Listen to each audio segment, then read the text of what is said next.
वो जरा विचार करिएगा, देवताओं में कोई भेद नहीं। ब्रह्मा, विष्णु, महेश, ये तीनों देव एक, इनमें कोई भेद नजर नहीं आता। ये तीनों देवता हमको सिखाते हैं कि भगवान शंकर का जो अभिषेक होता है वो 3 टेकी लगी होती है और उसके ऊपर कलश रखा होता है और कलश में से एक एक बूंद पानी शिवलिंग के ऊपर गिरता है। ये हमको बताते हैं कि ब्रह्मा, विष्णु और महेश एक एक बूंद पानी जो पृथ्वी पर गिर रहा है, मतलब ये तीनों एक हैं, इनमें कोई भेद नहीं है। इन तीनों में कोई भेद नहीं। और आरती में भी सारे देवताओं की आरती भले अलग अलग गाई जाती है, पर भगवान शंकर की आरती में तीनों देवताओं का गुणगान होता है। ब्रह्मा विष्णु सदा शिव जानत अविवेका, भोले जानत अविवेका, प्रणवक्षर के ओम अक्षर के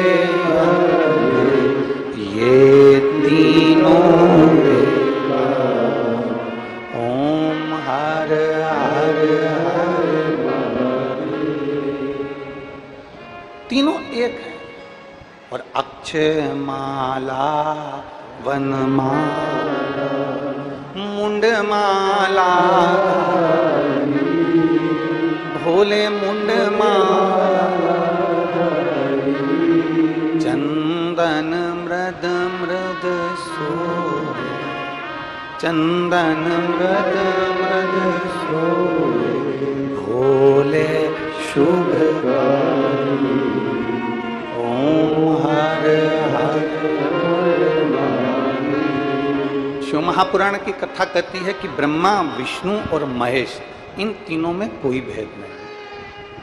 तीनों देवताओं में कोई भेद नहीं है, तीनों के स्वरूपों में कोई भेद नहीं है, तीनों के अंतर्गत कोई भेद नहीं, पर दुनिया के लोगों ने इनमें भेद कर दिया। दुनिया के लोगों ने भेद कर दिया। कोई कहता है कि नारायण हमारे हैं तो वो बड़े हैं, कोई कहता है शिव हमारे हैं तो वो बड़े हैं, कोई कहता है ब्रह्मा हमारे हैं तो ब्रह्मा बड़े हैं, कोई कहता है ये हमारे हैं तो ये बड़े हैं। शिव महापुराण की कथा कहती है ये तीनों में कोई भेद नहीं। ये हमको लगता है, ये हमारी दृष्टि से हम जो गलत सोच लेते हैं ना, गलत विचार कर लेते हैं, हमें लगता है कि इन देवताओं में भेद है, पर भेद किसी में। एक दुकान पर 2 भाई, 3 भाई, 4 भाई, दुकान एक है और चारों भाई एक साथ काम कर रहे हैं। दुकान एक है और चारों भाई, 3 भाई, 2 भाई, 5 भाई एक ही दुकान पर काम कर रहे हैं। अब भेद देखिएगा, जरा भेद की दृष्टि देखिएगा कि कैसी होती है। एक ही दुकान पर 2 भाई काम कर रहे हैं, एक ही दुकान पर 3 भाई काम कर रहे हैं, एक ही दुकान पर 4 भाई काम कर रहे हैं, एक ही दुकान पर 5 भाई काम कर रहे हैं। और भेद की दृष्टि क्या कहती है? बड़े भाई की पत्नी को लगता है कि मेरा पति ज्यादा कर रहा है, छोटे भाई की पत्नी को लगता है कि मेरा पति ज्यादा कर रहा है, मंझले भाई की पत्नी को लगता है कि मेरा पति ज्यादा कर रहा है। ये दृष्टि हमारी उत्पन्न हुई।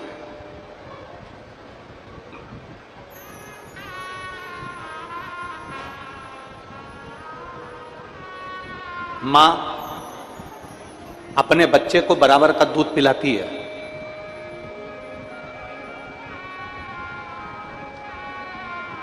जितना बड़े बेटे को पिलाएगी उतना छोटे को पिलाएगी, उतना मंझले को पिलाएगी, उतना संजले को पिलाएगी। मां अपने बच्चे को बराबर का दूध पिलाती है।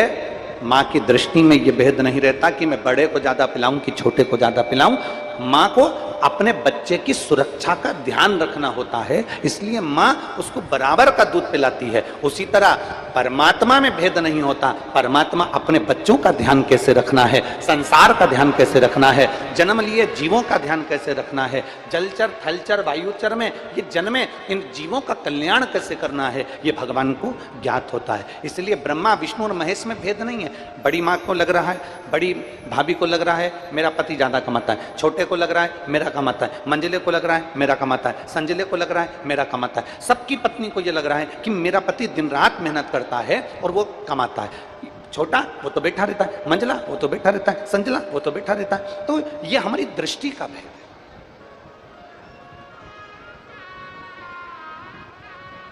इसको हमारी दृष्टि का भेद कहा गया। और दृष्टि के भेद में जब तक रहोगे ना, तब तक परमात्मा नहीं मिल सकता। जिस दिन आपने सोच लिया कि कोई भी देवता, कई लोग कह देते हैं कि अगर तुम देवी जी को नहीं पूछोगे तो वो रुष्ट हो जाएगी, तुम ये वाले देवता को नहीं पूछोगे तो रुष्ट हो जाएगा, तुम वो वाले देवता को नहीं पूछोगे तो रुष्ट हो जाएगा। ये कई लोगों के मन में भाव जागृत रहता है, कई लोगों के मन में ये चलता रहता है कि ये रुष्ट हो जाएंगे, वो रुष्ट हो जाएंगे। शिव महापुराण की कथा कहती है, मां, पिता, परमात्मा और गुरु। जम के बोलो कौन कौन? पहले नंबर पर माता, दूसरे नंबर पर पिता, तीसरे नंबर पर परमात्मा, चौथे नंबर पर गुरु।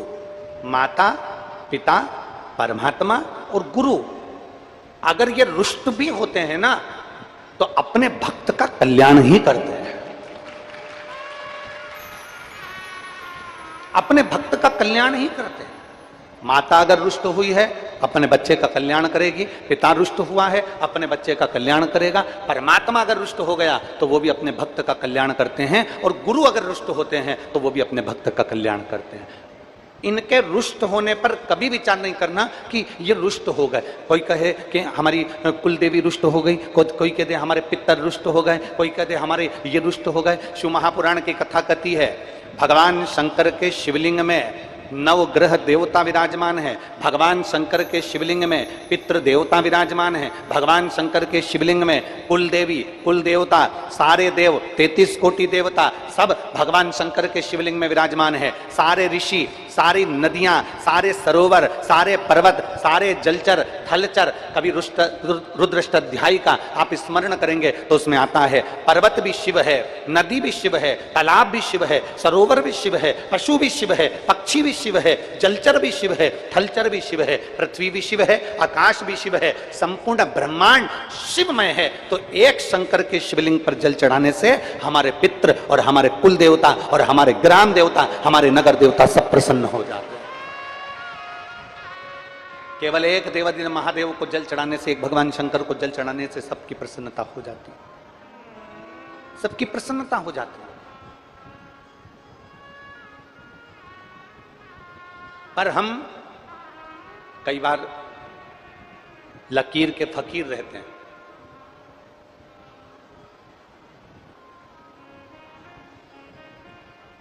लकीर के फकीर। अब देखो, थोड़ा समझना, मैं गंडई क्षेत्र के कलेक्टर महोदय को, यहाँ के कमिश्नर महोदय को, यहाँ के एसपी महोदय को, यहाँ के एसएसपी महोदय को, यहाँ के एसडीएम को, यहाँ के टीआई को, इस क्षेत्र में जितने पुलिस कांस्टेबल सेवा दे रहे हैं, इन सभी को बहुत बहुत धन्यवाद देता हूँ, बहुत बहुत साधुवाद देता हूँ। अभी तक हमने जितनी कथा करी, उस कथा में जाने आने के लिए बहुत सारी रोडें होती थी। कम से कम 10 रोड 12 रोड रास्ते होते थे। पर गंडई क्षेत्र में जो कथा हो रही है, इसके लिए एक ही रोड है। और एक रोड पर ट्रैफिक को कैसे रोका जाता है, एक रोड पर ट्रैफिक को कैसे कंट्रोल किया जाता है, एक रोड पर भक्त जो लाखों की संख्या में, रोज आज पानी गिर रहा है पर कल से ज्यादा भक्त आज कथा में आए हैं, इतने बरसते पानी में। आप लोग तो पंडाल के अंदर बैठे हो, बाहर की अगर दशा मैं कहूंगा एलईडी पर और आस्था चैनल वालों को दिखाना कि बाहर की दशा क्या है। लोग छाता लेकर पानी में खड़े हुए हैं, और ये केवल अभी नहीं खड़े हुए, ये सुबह से ऐसे कैसे खड़े हैं कि भगवान की कथा का लाभ लेना है। अब जरा विचार करो, ये 3 लाख 4 लाख भक्त जब एक साथ रोड पर निकलते हैं तो व्यवस्था देखने में पुलिस प्रशासन, हम उसको साधुवाद देते हैं। एक बार जोरदार ताली बजाकर पूरी पुलिस प्रशासन को साधुवाद दें। एक रोड, उस पर कैसे कंट्रोल करना, कैसे संयमित करना, किस तरह से कंट्रोल करना, किस तरह से भक्तों को छोड़ना, किस तरह से भक्तों को पहुंचाना, ये मैं कलेक्टर महोदय को, SP, SSP, commissioner, SDM, TI, एक एक को साधुवाद देता हूं। यहाँ की पुलिस एक एक कांस्टेबल को साधुवाद देता हूं, चाहे वो महिला कांस्टेबल हो चाहे पुरुष कांस्टेबल हो, सबको साधुवाद। आपका समझना, जनमानस को कैसे यहां तक पहुंचाना, कैसे रखना, कैसे इनको वापिस भेजना, इसकी संयमता, इसकी संयमता। अब कई बार क्या होता है, आप जरा समझिएगा, शिव महापुराण कहती है ना कि कई बार लकीर का फकीर काम हो जाता है। तो क्या होता है, कई बार एक व्यक्ति जा रहा था राजनंदगांव, अब उसने जो रास्ता पकड़ा, उस रास्ते पे मालूम पड़ा आगे पुलिया बन रही है और पुलिया का काम चल रहा है, खड्डा हुआ है, इसलिए प्रशासन ने रास्ता दूसरा दे दिया कि अब एक काम करो कि तुम इस रास्ते से जाओ। अब वो तो जिद पे अड़ जाए, नहीं मेरे पिताजी 50 साल से इसी रास्ते पे से जाते थे तो मैं तो इसी रास्ते पे से जाऊंगा। अब वो तो जिद पे अड़ जाए कि नहीं मेरे पिताजी 50 साल से इसी रास्ते पे जाते थे तो मैं इसी रास्ते पे जाऊंगा। आप में से कई मेरी जीजियां ऐसी बैठी हैं, कई मेरे जीजा ऐसे बैठे हैं, कई मेरी बेटियां बैठी हैं, कई मेरे बेटे ऐसे बैठे हैं जो कई बार नहीं, हम ऐसे पूजन करते थे प्रदोष की तो हम ऐसे ही करेंगे, हम शंकर जी को ऐसे भजते थे तो हम ऐसे ही भजेंगे। नहीं, कई बार रोड पर से रोड को डिवाइड किया जाता है, परिवर्तित किया जाता है कि आप यहां से निकल कर जाओ क्योंकि रोड का काम चल रहा है। जो व्यक्ति जिद्दी होता है, नहीं मैं तो इधर से जाऊंगा, और गाड़ी लेकर चले जाता और आगे जाके मालूम पड़े पुलिया में गिर जाता है, तो फिर दुख उसको भी होता है और दूसरे को भी होता है। शिव महापुराण की कथा कहती है, आप पहले क्या करते थे, आपकी जिंदगी पहले क्या थी, आप क्या चल रहे थे, आप क्या कर रहे थे, आप अपने जीवन को कैसे जी रहे थे, 15 साल 20 साल 25 साल 30 साल 14 साल 20 साल पहले आपने क्या करा, वो आपकी जिंदगी अलग थी। क्योंकि अब रोड परिवर्तित हो गया, अब रोड मार्ग दूसरा हो गया है, इसलिए हमको थोड़ा बदलाव की जरूरत है, हमारी जिंदगी को बदलाव की जरूरत है।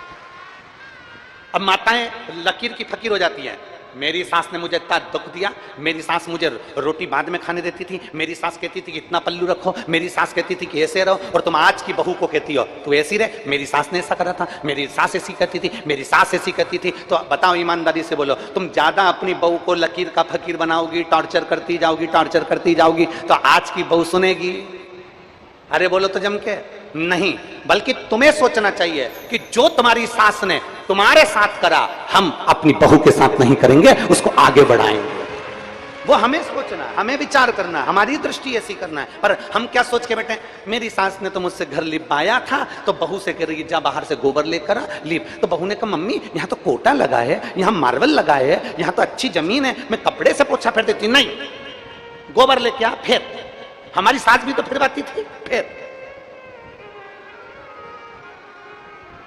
अब बहू कह रही है मम्मी, अब पहले के जमाने में सिमैया, क्या बोलते हैं इधर छत्तीसगढ़ में सिमैया बोलते हैं और कुछ बोलते हैं, सिमैया ही बोलते हैं। पहले के जमाने में सिमैया मशीन से बनती थी क्या? अरे जम के तो बोलो, नहीं। क्या करती थी? बोलो बोलो, सही है कि गलत है? हाथ से सिमैया बनती थी। अब आज के जमाने में क्या आ गई? मशीन। अब तुम बहू से कहो हमारी सास तो हाथ से सिमैया बनवाती थी, हाथ से बना। बहू के मम्मी मेरे पिताजी ने दहेज में सिमैया की मशीन दी है, बस इसमें लगाना है, और मैं उनसे कह दूंगी वो पलंग पे बैठ के ऐसे ऐसे घुमाते रहेंगे और मैं ऐसे ऐसे आटा उसमें ठूसती रहूंगी और नीचे से सिमैया निकलती रहेगी। नहीं, तू तो हाथ से बना। अब तुम लकीर के फकीर। एक सास ने अपनी बहू से कहा, सुन एक एक रोटी अच्छे से सेका कर, सुन एक एक दाना अच्छे से बीना कर, सुन एक एक समोसा अच्छे से तला कर, सुन एक एक कपड़े को अच्छे से धोया कर, सुन एक एक कोने की अच्छे से झाड़ू लगाया कर। बहू परेशान हो गई। एक दिन बहू नहाने के लिए बाथरूम में गई, 4 घंटे तक नहीं निकली। सास ने पूछा, बेटा बाहर क्यों नहीं आ रही, क्या कर रही है? मम्मी नहा रही हूं। तो तू 4 घंटे पहले की अंदर गई है, तू 8 बजे की घुसी है और 11-12 बज रही है, तू आ क्यों नहीं रही? मम्मी एक एक बाल को शैम्पू कर रही हूं। अब एक एक बाल में शैम्पू लगा। लकीर के फकीर नहीं बनना। हम लकीर के फकीर बनकर चल रहे हैं। उसने ऐसा किया तो हमें भी वही करना, उसने ऐसा करा तो हमें भी वही करना। किसी ने हमको अपशब्द कहा, हमें पलट कर अपशब्द कहना। किसी ने ताना दे दिया, हमें पलट कर ताना देना। किसी ने गाली दे दी, हमें पलट कर गाली ना। हमें लकीर के फकीर नहीं बनना। शिव महापुराण की कथा कहती है, ये रोड पर आगे काम चल रहा है, पुलिया का काम चल रहा है, तो रोड परावर्तित कर कर निकल जाओ, दूसरी रोड से निकल जाओ। उसी तरह जब हमें लगे कि हमारी जिंदगी ठीक नहीं चल रही है, हमारे जीवन में दुख और तकलीफ चल रही है, तो भगवान ने शॉर्टकट रास्ता बता दिया कि शिव महापुराण की कथा सुनो, एक लोटा जल चढ़ाओ और अपने जीवन को धन्य बनाओ। ये शॉर्टकट है। ना तुम्हें मंत्र की जरूरत है, ना तुम्हें तंत्र की जरूरत है, ना तुम्हें साधना की जरूरत है, क्योंकि घर में, कलयुग में, कलिकाल में किसी के पास समय नहीं है। कलयुग में, कलिकाल में किसी के पास समय नहीं है। रत्ती भर का समय कलयुग में नहीं है। बच्चा भी व्यस्त है, बूढ़े भी व्यस्त हैं, सब व्यस्त हैं, कोई फ्री नहीं है। इस कलयुग में आपको इतना समय नहीं मिलेगा कि आप तप करेंगे। इस कलयुग में आपको इतना समय नहीं मिलेगा कि आप साधना करेंगे। इस कलयुग में आपको इतना समय नहीं मिलेगा कि आप कहीं तीर्थ में जाकर बैठ जाएंगे। इस कलयुग में सबसे सरल, सबसे सहज, ना मंत्र, ना तंत्र, ना साधना, कुछ भी नहीं। इस कलयुग में एक साधन सबसे सरल है, जो गरीब से गरीब व्यक्ति और बड़े से बड़ा सेठ कहीं पर भी कर सकता है। एक लोटा जल सारी समस्या का। वो गरीब भी कर सकता है, वो अमीर भी कर सकता है, वो साधारण व्यक्ति भी कर सकता है, सात जात का व्यक्ति उसको कर सकता है। सात जात, बस उसको करने के लिए अपने भीतर के अहम को निकालना पड़ेगा। उसको करने के लिए अपने भीतर के अहंकार को निकालना पड़ेगा। गांव में कुआं, गांव में कुआं, उस कुएं में 7 जात का व्यक्ति, गांव का पूरा गांव की गांव उस कुएं से पानी भरता, पीता। एक कुआं, 7 जात का व्यक्ति उस कुएं से पानी पीता। एक काली कुतिया आई और कुएं में गिर गई। अब वो कुतिया कुएं के अंदर गिरी। अब वो कुआं बदबू मारने लगा, बहुत तेज बदबू मार रहा था। सारे के सारे गांव के लोग एक विद्वान व्यक्ति के पास में गए और उनसे पूछा, महाराज जी ये बताओ, अपने गांव में एक कुआं 7 जात का व्यक्ति पानी पीता है और कहीं से पानी का साधन नहीं है, उसमें एक काली कुतिया आकर गिर गई है और बदबू मार रही है, क्या करें? महाराज जी ने कहा, एक काम करो, यज्ञ करवाओ, कुएं से बदबू चली जाए। यज्ञ करवाया, बदबू नहीं गई। फिर किसी ने कहा, यहां भंडारा करवाओ, बदबू चली जाएगी। भंडारा करवाया, बदबू नहीं गई। फिर किसी ने कहा, कन्या भोज कराओ, कन्या भोज कराया, बदबू नहीं गई। फिर किसी ने कहा, भगवान की कथा करवाओ, कथा करवाई, बदबू नहीं गई। कुएं में से लगातार बदबू आती रही। गांव के लोगों ने सोच लिया, यज्ञ, अनुष्ठान, कथा, भंडारा सब करके देख लिया, कुएं की बदबू नहीं गई। अब लगता है कि इस कुएं में किसी का श्राप लग गया, इस कुएं में किसी का श्राप लग गया। अब छोड़ो इस कुएं को, दूसरा कुआं बनाएंगे। गांव के लोगों ने विचार करा, थोड़े दिन बाद नया कुआं बनाएंगे। 15 दिन के बाद उसी गांव में एक संत आ गए। सारे गांव के लोग हाथ जोड़कर बोले, बाबा जी, हमारे गांव में एक कुआं 7 जात का आदमी पानी पीता है और उस कुएं में काली कलर की कुतिया आके गिर गई है, बदबू मार रही है। संत ने पूछा, तुमने क्या करा? संत ने पूछा, तुमने किया क्या?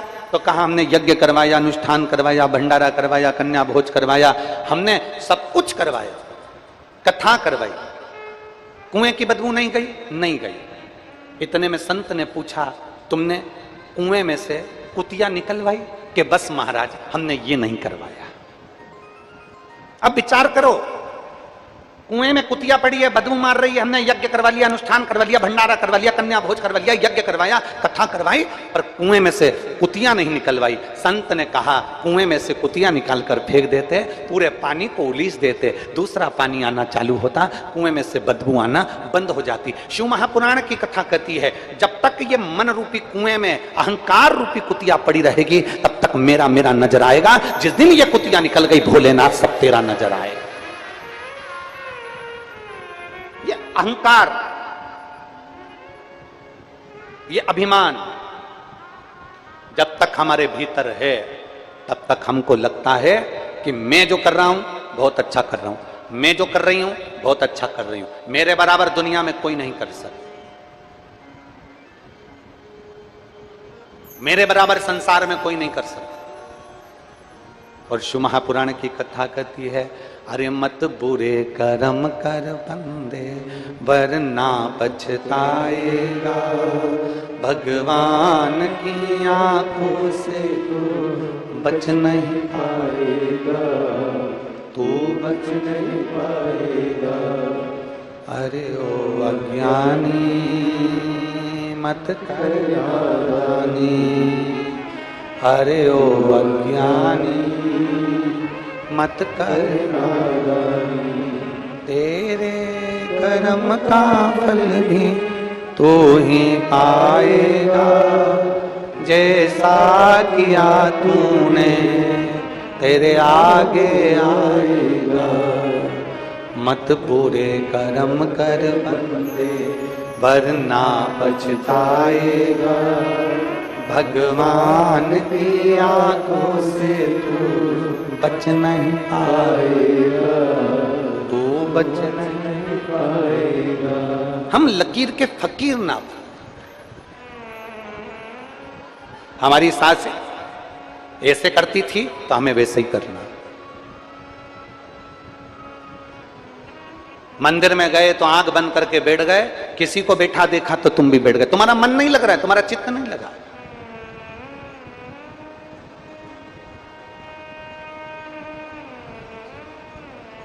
शिव महापुराण की कथा कहती है किसी को देखकर कभी कुछ मत करो, अगर करना है तुम्हारा दिल बोले तो श्री शिवाय नमस्तुभ्यम बोलो, तुम्हारा दिल बोले तो शंकर जी के मंदिर में जाकर एक लोटा जल चढ़ाओ, तुम्हारा दिल बोले तो तुम टीवी चालू कर कर शिव महापुराण की कथा देखो, तुम्हारा दिल बोले तो तुम भगवान शंकर की सेवा करो, तुम्हारा दिल बोले तो तुम शंकर की स्तुति करो। अगर तुम्हारा मन नहीं बोले तो समय बर्बाद मत करो, अपने घर पे रहो, टीवी देखो, नाटक देखो और खूब बेहतरीन खाना बना बना के खूब खाओ, मना नहीं है।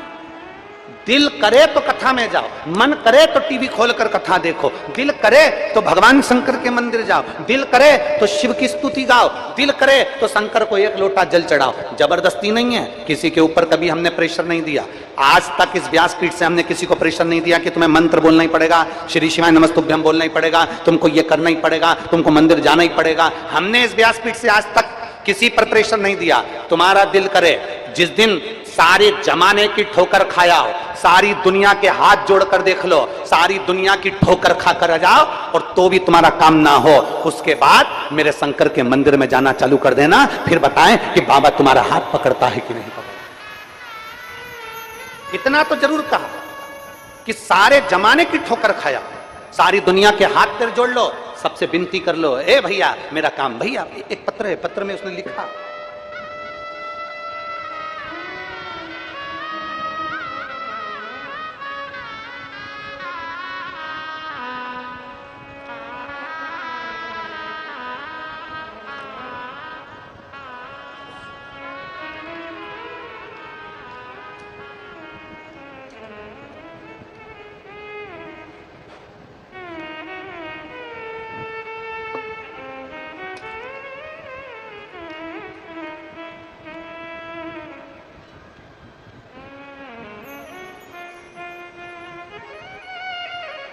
मैं इंद्राणी सोनी, ग्राम अमोरा, जिला बेमेतरा, कहीं बैठी हो इंद्राणी जी तो हाथ हिलाइएगा, आप ही हैं, श्री शिवाय नमस्तु। आ जाओ, एक बेलपत्र ले जाना, आ जाइए। बेटा आया है क्या आपका? नहीं आया, आ जाइए। मैं इंद्रानी सोनी, ग्राम अमोरा, जिला बेमेत्रा से। एक लोटे जल का मैं क्या वर्णन करूं गुरुदेव। मेरा पुत्र राहुल सोनी नौकरी के लिए बहुत सालों से प्रयास कर रहा था, पर उसकी नौकरी नहीं लगी। वो मुझसे कहता है, माँ मेरी पत्रिका दिखाओ। हमने ज्योतिषियों को पत्रिका दिखाई, उन्होंने कह दिया इसकी सरकारी नौकरी के योग नहीं है, इसकी सरकारी नौकरी के योग नहीं है, इसकी कभी नौकरी नहीं लगेगा। ये हमारे को ज्योतिषियों ने बताया। फिर मेरा बेटा भी हार गया और उसने सोच लिया मैं कोई परीक्षा नहीं दूंगा, क्योंकि हर परीक्षा में मैं असफल हो रहा था। वह पूरी तरह से हिम्मत हार चुका था।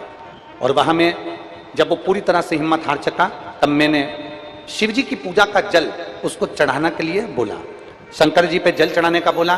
फिर मैंने उससे कहा कि सीहोर में रुद्राक्ष महोत्सव है, सीहोर की कावड़ भराती है। मैंने सुना है कि बाबा की कावड़ जो भरता है कुबेर भंडारी की, उसका काम होता ही है। तब मैंने बेटे से कहकर रुद्राक्ष महोत्सव और कावड़ का उसको बताया, और मेरे बेटे ने कावड़ का क्रम किया, शंकर जी की कथा सुनी। आज मैं बाबा को धन्यवाद देने के लिए आई हूं कि जिस बेटे ने हिम्मत छोड़ दी थी, आज उस बेटे को मेरे बाबा की कावड़ सीहोर की करी तो बाबा ने उसको सरकारी नौकरी में लगा दिया। मैं बाबा को धन्यवाद देने के लिए। ये शिव तत्व है, ये ओघड़दानी है गुरुदेव।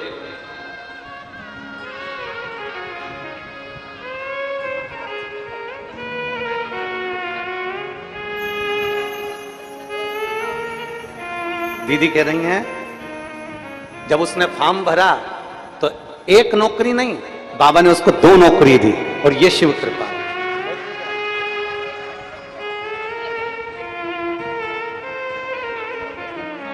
और बोल रही हैं एक जगह उसने ज्वाइनिंग कर ली थी, फिर दूसरी जगह से फॉर्म आ गया था और उसका भी रिजल्ट आ गया, वो उससे अच्छी नौकरी थी, फिर उसने वहां ज्वाइनिंग कर ली। बहुत बहुत साधुवाद। ये शिव तत्व है, ये ओघड़ी है।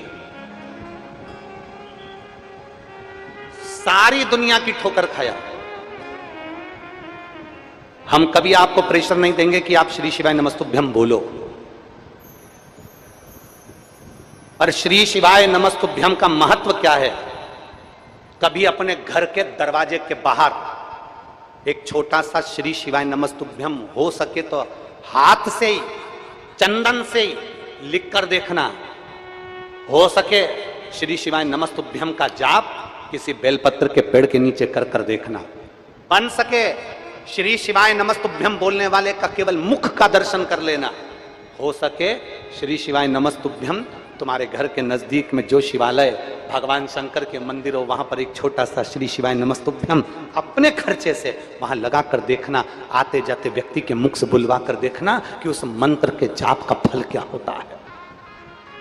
और हम पर भरोसा मत करो, सीहोर वाले महाराज पर विश्वास मत करो, भरोसा करो शिव महापुराण पर। शंकर जी की शिव पुराण गीता प्रेस गोरखपुर की खरीदो और उसको पढ़ो। विद्येश्वर संहिता में लिखा है श्री शिवाय नमस्तुभ्यम बोलने वाले का मुख का दर्शन, श्री शिवाय नमस्तुभ्यम कहने वाले के मुखाग्रविंद का दर्शन हजारों अश्वमेध यज्ञ के बराबर फल दे देता है। उसे पढ़ो, अध्ययन करो, ज्ञान प्राप्त करो।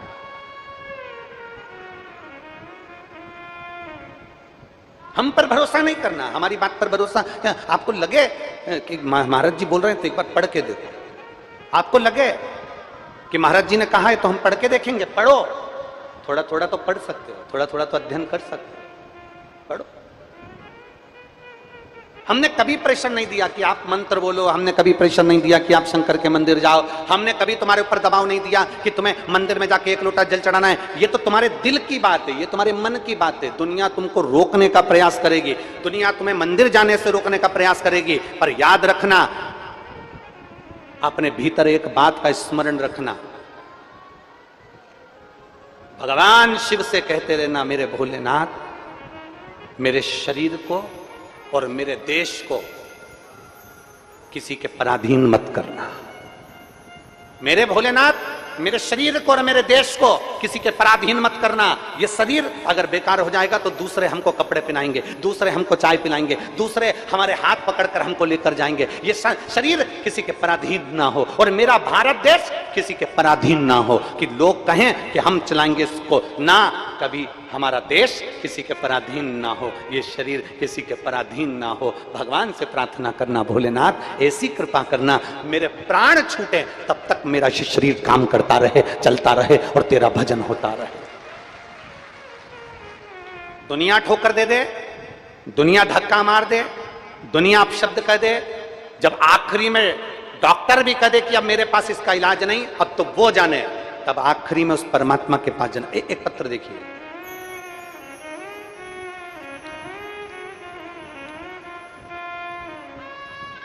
मैं शिप्रा गुप्ता, भुआ बिछिया, जिला मंडला, मध्य प्रदेश की निवासी हूं। मैं छिपरा गुप्ता, भुआ बिछिया, जिला मंडला, मध्य प्रदेश की निवासी हूं। कहीं बैठी हैं? आ जाओ, एक बेलपत्र ले जाना। ये बच्चा आया है क्या साथ में?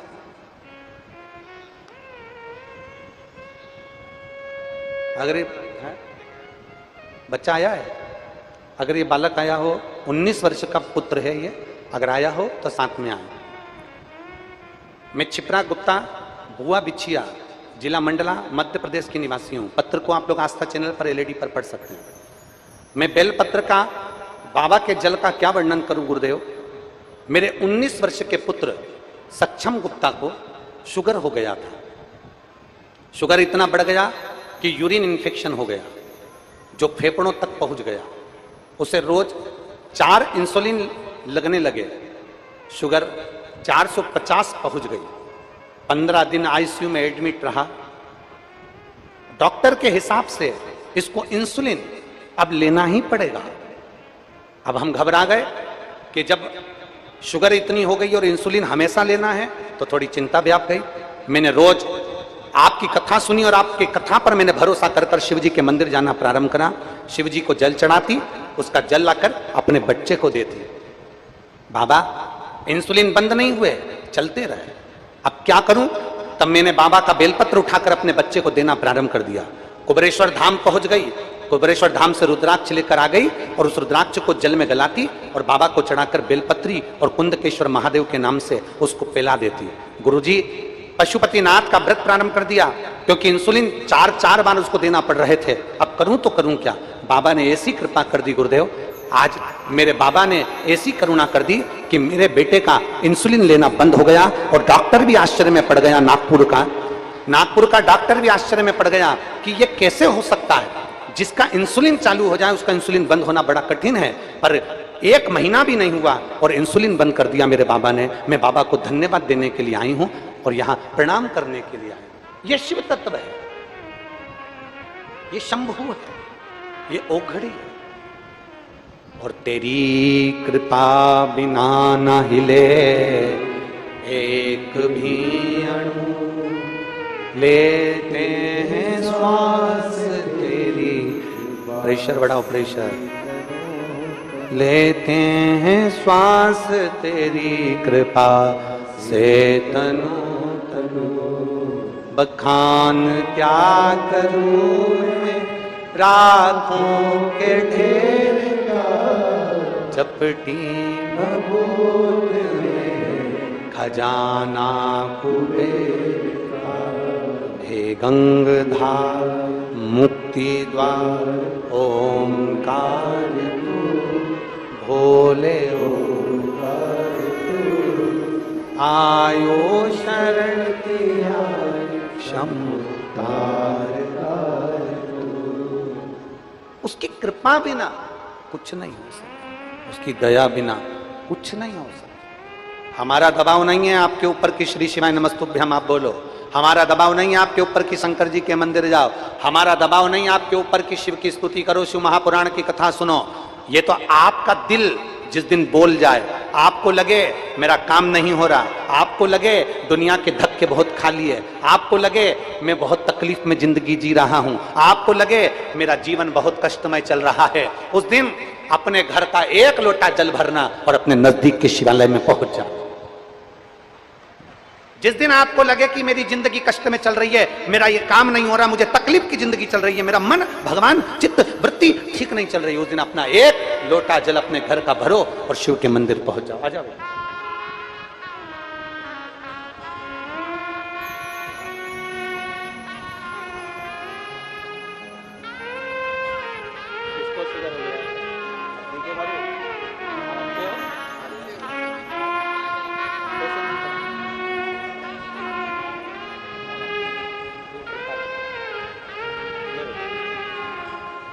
तो ठीक हो गया बाबू, क्या हुआ ना आवाज ठीक है।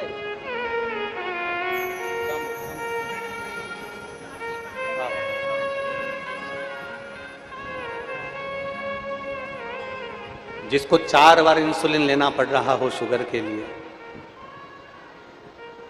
दवाई गोली चल रही हो, वो दीदी कह रही हैं कि मेरे बेटे को अब एक भी टेबलेट नहीं खाना पड़ती, एक दवाई नहीं लेना पड़ती।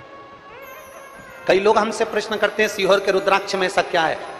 हम कहते हैं खरीद कर नहीं दिया जाता सीहोर का रुद्राक्ष, पैसे से नहीं बेचा जाता सीहोर का रुद्राक्ष, कोरियर नहीं करा जाता सीहोर का रुद्राक्ष। यहां तक आपको खुद सीहोर पहुंचकर बाबा के आगे हाथ फैलाकर उससे रुद्राक्ष लेकर मांगकर लेकर आना और फिर उसका असर देखकर 3 महीने के अंदर हमको बताना कि रुद्राक्ष ने असर करा कि ना। क्या है सीहोर के रुद्राक्ष? वो सहज नहीं है, सरल नहीं है। अच्छे अच्छे रिसर्च सेंटर रुद्राक्ष पर रिसर्च कर रहे हैं कि इस रुद्राक्ष में ऐसा क्या है कि लोगों का cancer, kidney, liver, thyroid, sugar, BP, psoriasis, kidney जैसी बीमारियां भी ठीक हो रही हैं। आखिर इस रुद्राक्ष में है क्या? दिल से मांगोगे, दिल से बोलोगे, दिल से प्रार्थना करोगे।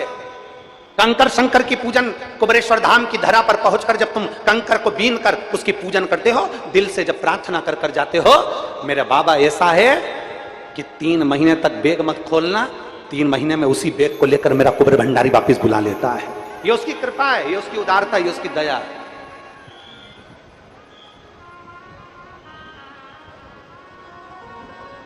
यहां लाखों की संख्या में भक्त आए। ये कथा तो 24 तारीख को विराम हो जाएगी, 30 तारीख को विदिशा मध्य प्रदेश में प्रारंभ हो जाएगी। दोपहर में 1 बजे से 4 बजे तक विदिशा की, मध्य प्रदेश की विदिशा की पवित्र भूमि से कथा प्रारंभ हो जाएगी। कभी मौका मिले तो पंडाल में बैठकर सुनना और विचार करना कि शिव महापुराण पंडाल में बैठकर सुनने का और बाबा से प्रार्थना करने का क्या फल होता है, क्या प्राप्त होता है, क्या देता है मेरा उघड़दानी, क्या देता है। कभी विचार करें।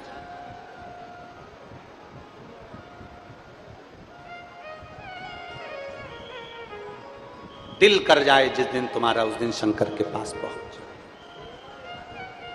दिल कर जाए जिस दिन तुम्हारा, उस दिन तुम शिव के करीब में पहुंच जाओ। दिल कर जाए जिस दिन तुम्हारा घर में मन नहीं लग रहा हो ना, सुबह मंदिर भी होके आ गए ना, उसके बाद भी तुम्हारा मन नहीं लग रहा हो, तुम्हें ऐसा लग रहा हो कि आज मेरे ऊपर संकट भारी है, तुम्हें लग रहा है कि आज मेरी जिंदगी में कुछ ना कुछ ऐसी तकलीफ आने वाली है, मैं बहुत दुखी हूं, उस दिन प्रदोष काल में, भले प्रदोष का दिन नहीं हो पर प्रदोष काल में, शाम के समय, प्रदोष के समय शंकर जी के मंदिर में जाकर बैठ जाना, एक बेलपत्र अपने हाथ में रख लेना और बाबा को देखते हुए अपने दिल की बात शंकर जी से कहकर, नंदीश्वर से कहकर, अपने मन की बात बाबा को देखते देखते दिल से शिवालय में, देवालय में बैठकर मन से बाबा को अपने मन की बात कहना और नंदी के पास जाकर कानों में अपना बात कहकर शंकर के शिवालय पर इस डंडी का मुख अशोक सुंदरी की ओर करते हुए बेलपत्र को शिव पर समर्पित कर देना।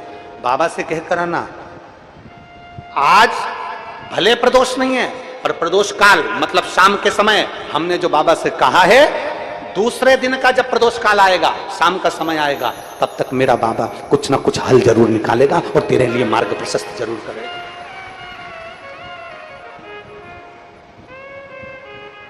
सीहोर की जो कावड़ है 17 अगस्त को शनिवार के दिन, इसलिए हमने प्रदोष के दिन की रखी। कि सुबह से लेकर रात्रि तक भी अगर कोई कावड़ को भर रहा है, कावड़ चढ़ा रहा है, कावड़ का आनंद ले रहा है, तो उसके दिल की बात मेरा कुबेर भंडारी सुने।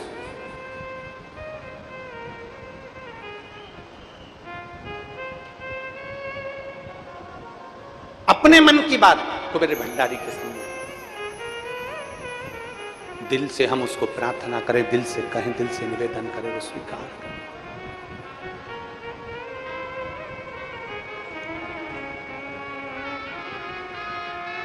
और महाराज वो कहते हैं ना, बड़ी दूर किनारा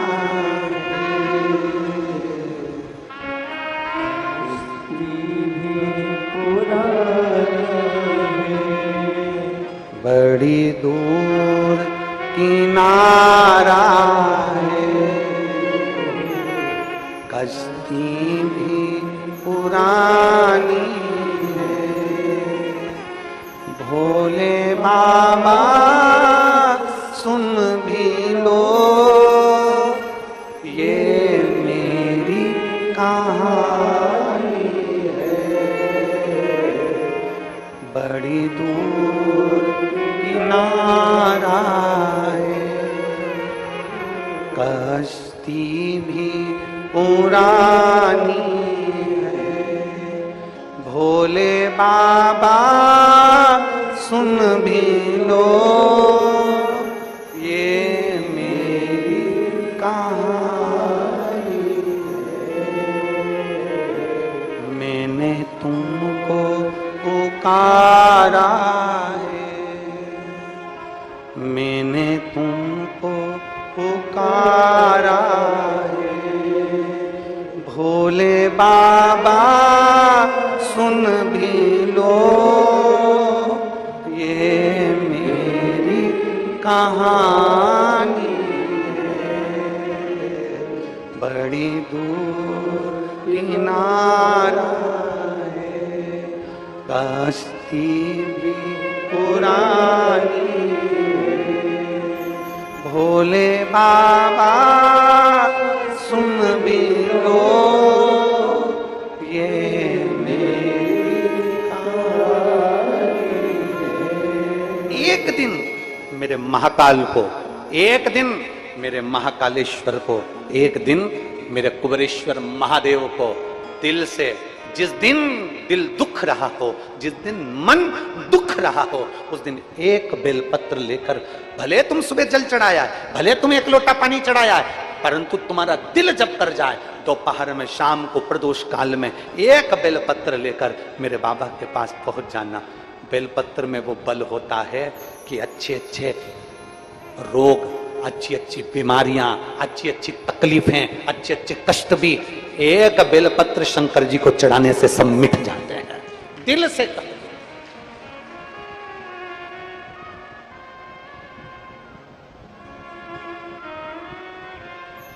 मेरे बाबा सुन भी लो ये मेरी कहानी है। भगवान शिव से अपने मन की बात कहते हुए उसको दिल से एक बेलपत्र बाबा को अपने मन से कहना, बाबा बड़ी आस लगा कर आई हूं, आज बड़ा दिल दुख रहा है, बड़ा तकलीफ है, बड़ा कष्ट है, तू संभालना तेरे। ब्रह्मलोक के देवता ब्रह्मा जी हैं, बैकुंठ लोक के देवता भगवान विष्णु हैं, और पृथ्वी का देवता मेरा देवाधिदेव महादेव है। पृथ्वी के देव हैं देवाधिदेव महादेव।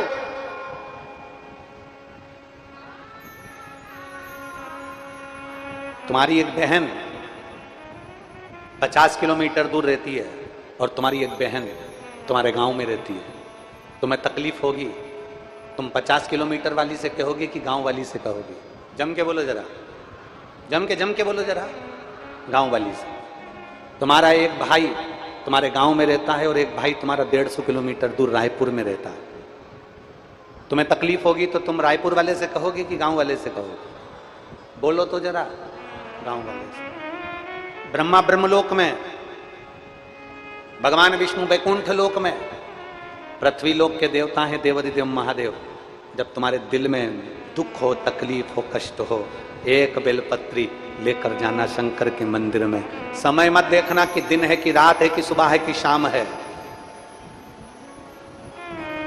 सारे देवताओं की पूजन में समय देखा जाता है, पर मेरे काल अधिपति महाकाल की पूजन में कोई समय नहीं देखा जाता।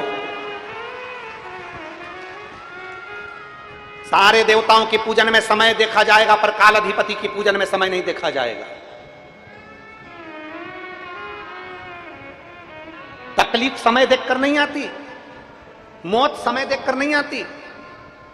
अगर मौत आ जाए और तुम उससे कहो कि देखो मैं रात को 9 बजे मरूंगी, अभी तू जा, मान जाएगा कोई? दुनिया मान सकती है, मृत्यु नहीं मान सकती। तकलीफ, दुख, कष्ट, बीमारी, टेंशन, तकलीफ ये समय देखकर नहीं आती। इसलिए शंकर भगवान के पास जाने का कोई समय नहीं है। जिस दिन तुम्हारा दिल कर जाए, जब दिल कर जाए, तब महादेव के मंदिर में एक बेलपत्र लेकर पहुंचना और अपने मन की बात देवाधिदेव महादेव से कह देना, वो सुनेगा।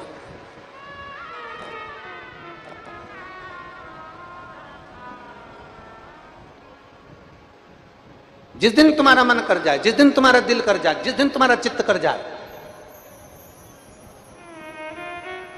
जिस दिन तुम्हारा हृदय कह जाए कि आज मैं मेरे को बाबा से बात करना है, मुझे मेरे बाबा से बोलना है, करा करो रोज रोज थोड़ी थोड़ी बात अपने अपने भोलेनाथ जी से करो। आप में से कितने लोग हैं जो शंकर जी के मंदिर में रोज बाबा से अपने दिल की बात कह कर आते हो? कहा करो। अपने बाप से नहीं कहोगे, अपने पिता से नहीं कहोगे तो किससे कहोगे? बेटी को ससुराल में तकलीफ होती है तो मायके में जाकर अपने पिता से कहती है, और संसार के लोगों को जब तकलीफ होती है तो महाकाल से कही जाती है, मेरे भोलेनाथ से कही जाती है, मेरे शंभू से कही जाती है। उसे कहो, मेरे बाबा सुन भी ये मेरी कहानी बड़ी दूर किनारा है, कश्ती भी पुरानी है, भोले बाबा सुन भी लो ये मेरी कहानी है। मैंने तुमको पुकारा है,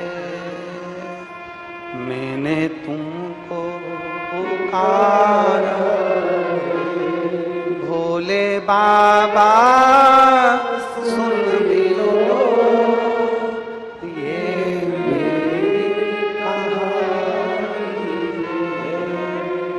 दिल से, बाबा से, मन से अपने हृदय की बात कहकर जब आप शिव के द्वार पर जाओगे, उसके पास बैठोगे, उससे बात करोगे, वो सुन लेगा, सुनेगा।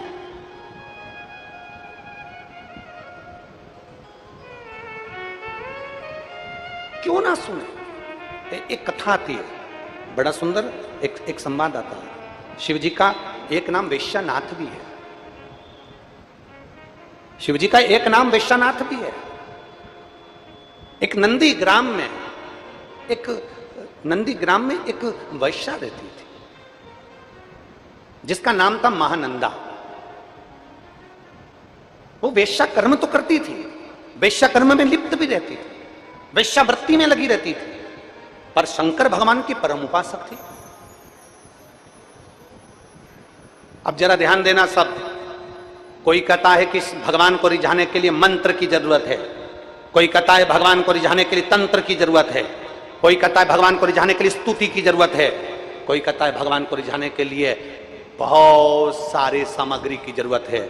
उसको ये वेश्यानाथ भगवान शंकर की कथा सुनाना कि वेश्यावृत्ति में लिप्त रहती थी, भगवान शंकर की भक्ति में डूबी रहती थी। ना वो मंत्र जानती थी, ना वो तंत्र जानती थी, ना वो साधना जानती थी, ना वो तपस्या जानती थी, ना वो तप जानती थी, ना कुछ जानती थी।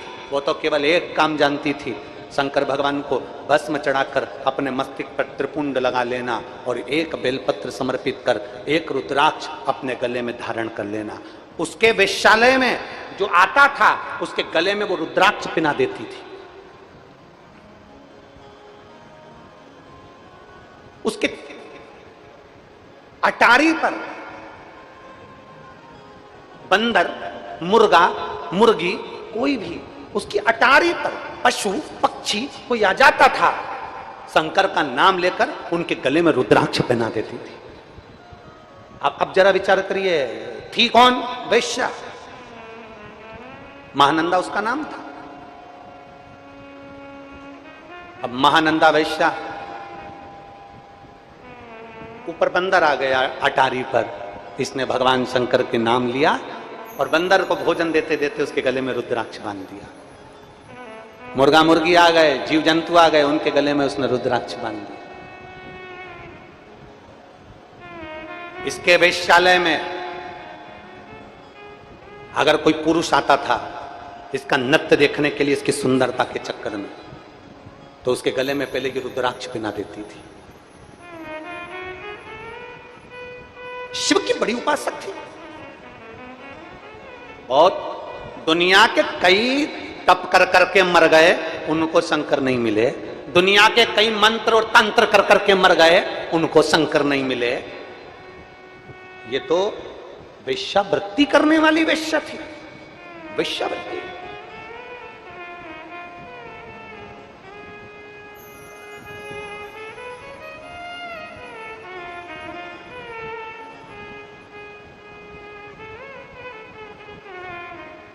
कई लोग कहते हैं, उंगली उठाने वाले कह देते हैं, सियोर वाले मिश्रा जी को तो ये नहीं आता, सियोर वाले मिश्रा जी को वो नहीं आता। हम तो हमारी व्यासपीठ से पहले से कहते आ रहे हैं, ना हमको संस्कृत का कोई शब्द आता है, ना हमें कुछ आता है। हमें तो केवल एक काम आता है, भगवान भोलेनाथ को एक लोटा जल चढ़ाओ, श्री शिवाय नमस्तुभ्यम बोलो, पंचाक्षर मंत्र नमः शिवाय बोलो, ओम नमः शिवाय बोलो, शंकर का भजन करो, कीर्तन करो, स्मरण करो। आडंबर मत करो, दिखावा मत करो। दुनिया की दृष्टि में जैसे हो वैसे की वैसे रहो। एक बेटा अगर कलेक्टर बन जाता है वो कलेक्टर दुनिया की निगाह में होगा। एक बेटा कमिश्नर बन जाता है, एसपी बन जाता है, टीआई बन जाता है, वो दुनिया की निगाह में टीआई, कमिश्नर, कलेक्टर होगा। पर माँ की निगाह में, बाप की निगाह में बेटा कलेक्टर नहीं होता। वो जो नाम से पुकारते हैं उसी नाम से पुकारते हैं, बेटा इधर आ। बेटा दुनिया की निगाह में कलेक्टर होगा, दुनिया की निगाह में एसपी होगा, टीआई होगा, मंत्री होगा, संतरी होगा, कलेंत्री होगा, विधायक होगा, सांसद होगा, बड़े से बड़ा मंत्री पद होगा। दुनिया की निगाह में वो बड़ा होगा, पर माँ बाप की निगाह में वो बड़ा नहीं होता। उसी तरह जैसे हो वैसे ही रहो। तुम्हें दिखावा करने की जरूरत नहीं है। तुम्हें मंत्र नहीं आता, कोई बात नहीं। तुम्हें तंत्र नहीं आता, कोई बात नहीं। तुम्हें साधना नहीं आती, कोई बात नहीं। तुम्हें तप करना नहीं आता, कोई बात नहीं। तुम्हें व्रत करना नहीं आता, मैं व्रत करती हूँ गुरुजी, मेरे शरीर में मुझसे कमजोरी आ जाती। मत करो। कौन ने कहा कि व्रत करो? तुमसे जो बने तुम तो वो करो। भगवान कभी भी दिखावे से प्रसन्न नहीं होता, भगवान कभी आडंबर से प्रसन्न नहीं होता। भगवान तुमने इतना सारा विधान बता दिया, ये भी करना पड़ेगा, वो भी करना पड़ेगा, ऐसे करो, सुबह उठो, शाम उठो। बोलो बोलो, आप में से साहू परिवार वाले कितने बैठे हैं? साहू साहू कितने बैठे हैं? जरा हाथ उठाओ तो जरा। बैठे हैं यहाँ? हाँ ठीक है। बहुत कर्मा माता की, माँ कर्मा की कथा सुनी है? माँ कर्मा, मेरी मैया माता कर्मा जगन्नाथ जी के लिए भोजन बनाती, आवाज लगा देती, आओ जगन्नाथ, खाओ जगन्नाथ। जगन्नाथ जी दौड़ कर आ जाते और खाकर चले जाते। जगन्नाथ जी दौड़ कर आते और कर्माबाई का खिचड़ा खाकर जाते। एक दिन एक संत ने कर्माबाई से कह दिया कि कर्मा माँ भूख लगी है। कर्माबाई अंदर से खिचड़ा लाकर दे दी। संत ने कहा तुमने स्नान किया, तुमने पूजन पाठ करी, तुमने संध्या वंदन किया, तुमने मंत्र जाप किया, तुमने नाम जाप किया? कर्माबाई ने कह दिया नहीं, मैं तो मेरे जगदीश के लिए भोजन बनाने के लिए रख देती हूँ, मेरा जगन्नाथ आता है खाकर चले जाता है। कर्माबाई के खिचड़े को संत ने नीचे डाल दिया। डालते से ही संत तो चले गए, संत चले गए। और कर्मा बाई ने पूछा मुझे क्या करना चाहिए? संत ने कहा सुबह उठो, संध्या वंदन करो, स्नान करो, ये करो, वो करो, पूरा पूजन का विधान बता दिया। कर्मा बाई पूजन के विधान में ऐसी जुड़ गई, ऐसी पूजन में लग गई कि दोपहर ही हो गई और भगवान का खिचड़ा नहीं बना। जगन्नाथ जी 4 बार कर्मा बाई के घर आ गए, चले गए, खिचड़ी बनी नहीं बनी, खिचड़ी बनी नहीं बना, खिचड़ा बना नहीं बना, वापिस चले गए। जगन्नाथ जी वापिस गए। दोपहर में 3 बजे कर्मा बाई की खिचड़ी तैयार हुई। जगन्नाथ स्वामी आ गए, आओ जगन्नाथ, खाओ जगन्नाथ। कर्मा बाई के पास में जो जगन्नाथ जी आए, कर्मा से पूछा, मां कर्मा, ओ मां कर्मा। मां ने बोला, हाँ जगन्नाथ जी क्या हुआ? आज तो तूने भोजन बहुत देर में दिया, मैं भूखा रह गया। आज तो मुझे बहुत भूख लग रही थी, तुमने बहुत देरी से भोजन बनाया। कर्मा बाई बोली, एक संत आए थे, उन्होंने कहा था सुबह ऐसे भोजन मत बनाया करो, पहले नहाकर संध्या वंदन पूजन अर्चन ये वो सब करो, उसके बाद भोजन बनाओ। तो मैंने वैसे ही किया। जगन्नाथ जी बोले, अब खिचड़ी तो मैं बाद में खाऊंगा, पहले बता संत कहां गया, पहले मुझे बता संत कहां गया। कर्मा बाई बोली, संत इधर गया है। जगन्नाथ जी पीछे से गए, एक धर के संत की पीठ पर दिया। संत चित्ता पड़ा था। संत चित्ते पड़े। जैसे ही संत चित्ते पड़े तो संत ने पूछा, कौन? जगन्नाथ जी बोले, तेरे बाप, तेरे पिता जगन्नाथ। संत ने हाथ जोड़कर कहा, जगन्नाथ जी आप यहां? भगवान बोले, ये सब बात दूसरी है, पहले कर्मा बाई के यहां जा और बोल करा, जैसे तू खिचड़ी बनाती थी वैसे ही बना और जगन्नाथ जी को भोग लगा। जैसे तू खिचड़ा बनाती थी वैसे खिचड़ा बना और जगन्नाथ जी को भोग लगा। कर्मा बाई के यहां संत जाकर कहते हैं, कर्मा भगवान मंत्र से नहीं, भगवान साधना से नहीं, कर्मा भगवान तंत्र से नहीं, भगवान दिखावे से नहीं, कर्मा भगवान जप और साधना से नहीं मिलते। कर्मा तेरे जैसी भक्ति चाहिए, जगन्नाथ घर में आ जाते हैं। तेरी जैसी भक्ति चाहिए। बोल मां कर्मा माता की। तुम्हें तो गौरव महसूस होना चाहिए। संपूर्ण साहू समाज को अपने आप में एक छाती फूलना चाहिए। आप साधारण नहीं हो, आप मां कर्मा के वंशज हो, जिनके घर में जगन्नाथ जी भोजन करने आते थे। आपको तो प्रसन्न होना चाहिए कि हमारी साहू समाज मां कर्मा बाई के वो वंशज हैं। मां कर्मा जिनके घर में जगन्नाथ जी मांग कर भोजन करते थे। और कोई तुमसे कह दे कि भगवान की पूजन बंद कर दो, कोई तुमसे कह दे शंकर के मंदिर मत जाओ, कोई तुमसे कह दे शिव के मंदिर मत जाओ, सबसे पहले आगे आना चाहिए साहू समाज को और कहना चाहिए, हमारी मां भगवान को जगन्नाथ को भोजन कराती थी तो हम भी मंदिर देवालय शिवालय कभी नहीं छोड़ सकते, हम कहीं दूसरे धर्म में नहीं जा सकते।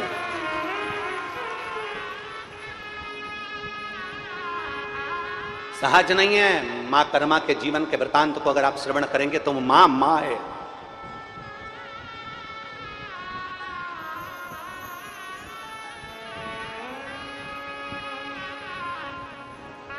सहजता नहीं। और थाली भर के लाई रखी चढ़ो, ऊपर घी की बाट की, और जीमो म्हारा शाम धनी जिमावे। तुम भाव से और भक्ति हो तो कर्मा जैसी सांवरियो घर आवेलो। भक्ति हो तो कर्मा जैसी सांवरियो घर, और सोहन लाल लोहा कर प्रभु को हर्ष हर्ष गुण गावेलो। सोहन लाल लोहा कर प्रभु को हर्ष हर्ष गुण गावेलो। और साचो प्रेम प्रभु में हो तो, साचो प्रेम प्रभु में हो तो मूरत बोले काट की, और जीमो महाराज जिमावे। कौन ना जिमा? भाव से जिमाती है कर्मा बाई, भाव से रिझाती है कर्मा बाई। भगवान को मंत्र नहीं चाहिए, भगवान को तंत्र नहीं चाहिए, भगवान को साधना नहीं चाहिए, भगवान को स्तुति की जरूरत नहीं, भगवान को तुम्हारे निर्मल मन की जरूरत है। निर्मल मन सो मोहि पावा, मोहि छल छिद्र कपट न भावा। तुम्हारा दिल जितना पवित्र होगा, मन जितना सुंदर होगा, दिल जितना पवित्र होगा, मेरे शिव, मेरे राम, मेरे कृष्ण, मेरे जगन्नाथ, मेरे नारायण, मेरे ब्रह्मा, मेरे दत्त तुम्हारे सम्मुख में प्रकट हो जाए। अब अंदर तो इतना कपट भरा है तुम्हारे, अंदर तुम्हारी इतनी ईर्ष्या भरी हुई है दुनिया वालों के प्रति, और सोच रहे हो कि हमें तो भगवान प्राप्त हो जाएंगे, हमारी वाणी तो बिल्कुल पक्की है, हम जो कह देंगे वो हो जाएगा। अंदर इतनी ईर्ष्या, अंदर इतना कपट, अंदर इतनी जलन, और तुम सोचो कि तुम्हारी वाणी सिद्ध हो जाएगी ना। भगवान की अविरल भक्ति के लिए दिल मन पवित्र होना चाहिए, साफ होना चाहिए।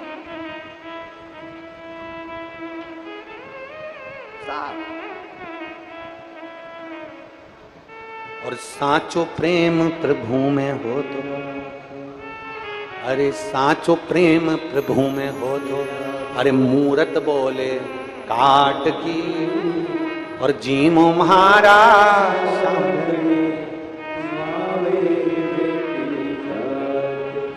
ये भीतर की भक्ति है, ये भीतर का विश्वास है, ये भीतर की श्रद्धा है।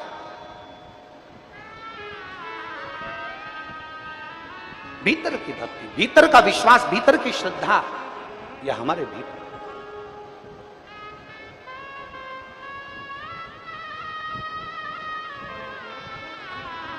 हमारे बीच में आपके क्षेत्र के विधायक महोदय पधारे हैं, एक बार जोरदार ताली बजाकर उनका साधुवाद। साधु एक भीतर का विश्वास, भीतर की भक्ति, श्रद्धा। आमंत्रित करता हूं मैं विधायक जी को, आ जाइए, आ जाओ एक बार, व्यासपीठ को नमन कर लो। हमारे भीतर का विश्वास, हमारे भीतर की भक्ति, हमारे भीतर की दृढ़ता हमारे शंकर को हमारे करीब में लेकर आ जाती है।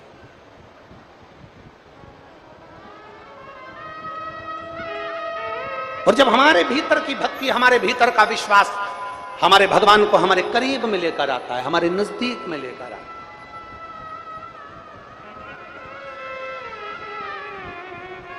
महाराज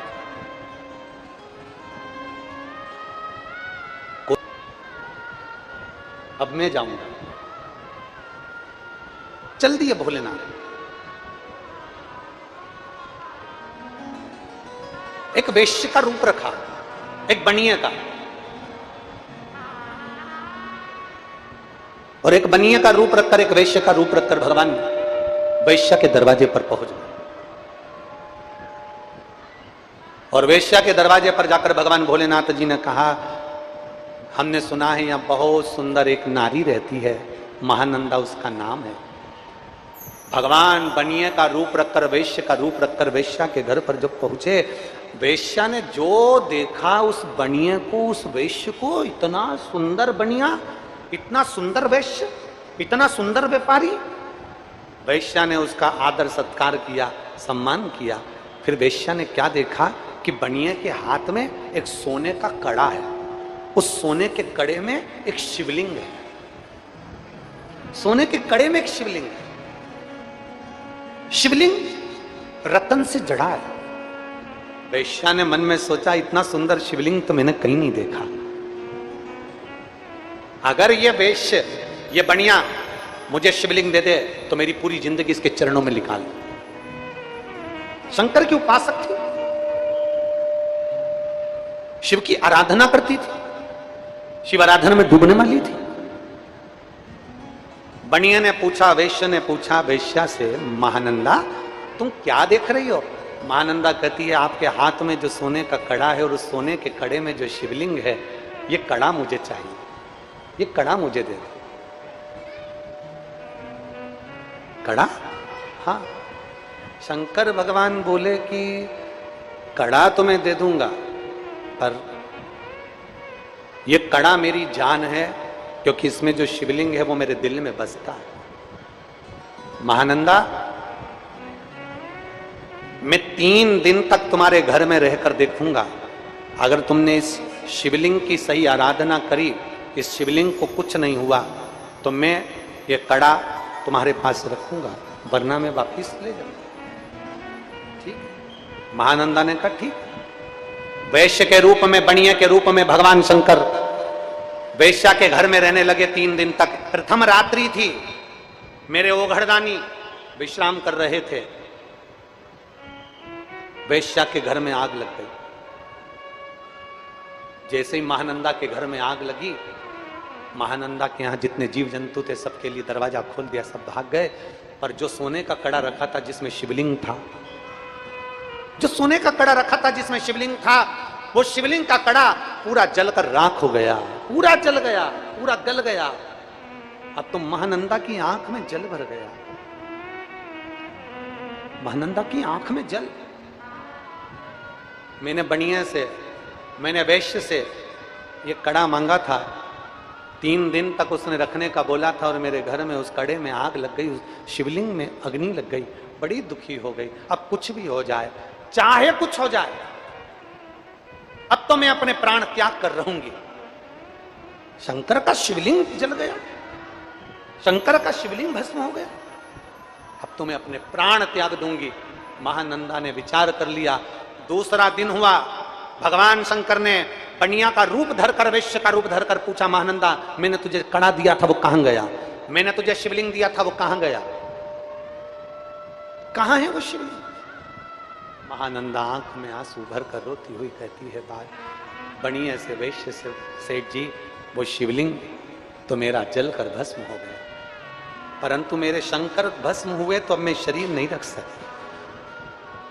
महानंदा ने चिता लगाई, उस चिता पर महानंदा बैठ गई, और महानंदा चिता पर बैठकर हाथ जोड़कर कहती है, गांव के लोग तुम अग्नि मत लगाना, मैंने अगर मेरे दिल से, बचपन से मैंने देवाधिदेव महादेव की आराधना करी है तो इसमें अग्नि अपने आप जलेगी। देवता आश्चर्य में पड़ गए, 33 कोटि देवता खड़े हो गए, अंबारियों से पुष्प वर्षा होने लगी, और वैश्य की चिता में आग लग गई अपने आप। वैश्य की चिता में जैसी आग लगी, आग लगते से भगवान शंकर ने अपनी गंगा की धार अपनी जटा में से छोड़ दी, और जो गंगा की धार धड़कती हुई भयंकर गर्जना के साथ जो गंगा आई, आते से वैश्य के उस चिता की अग्नि को बुझा दी।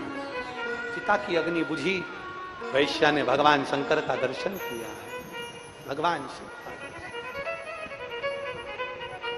और भगवान शिव का दर्शन अगर वैश्य ने जैसे किया, दर्शन करते से वैश्य हाथ जोड़कर कहती है, बाबा आप? शिव जी कहते हैं मैंने परीक्षा ली थी, मैंने परीक्षा। शंकर जी कहते हैं अब तू मेरे कैलाश धाम पर रहेगी महानंदा।